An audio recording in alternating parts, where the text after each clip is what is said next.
Lijepi pozdrav, ja sam teta pričalica Gordana i večeras vam pričam priču o ne baš savršenom pingvinu.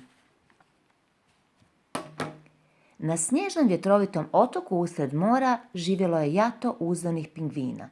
Bili su pametni, ozbiljni i pristojni. Svi osim Perice koji je bio pa ne baš tako savršen. Svi pingvini lijepo su jeli svoju večeru, no Perica se uvijek igrao svojom hranom.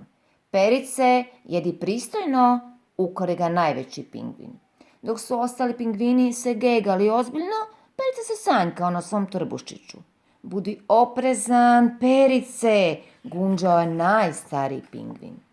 Svi pingvini su skladno plivali i lovili ribu, no Perica je volio skakati, igrati se, izvodio je velike skokove i padao u vodu uz veliki pljas.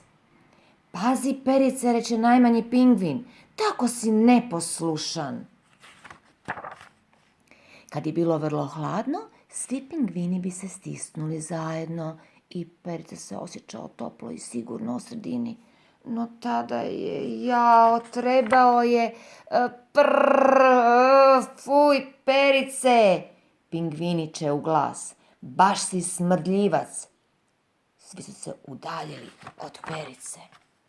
I Perica je tužno odgegao.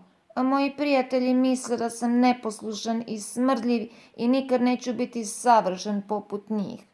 A snijeg je padao sve jače, a vjetar je puhao sve snažnije i hladno mi je kad sam sam, drhtao je Perica.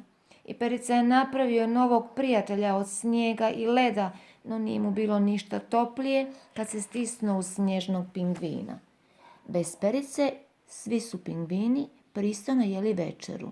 Joj, tako je tiho. Skladno su plivali, bez nepotrebnog pljuskanja.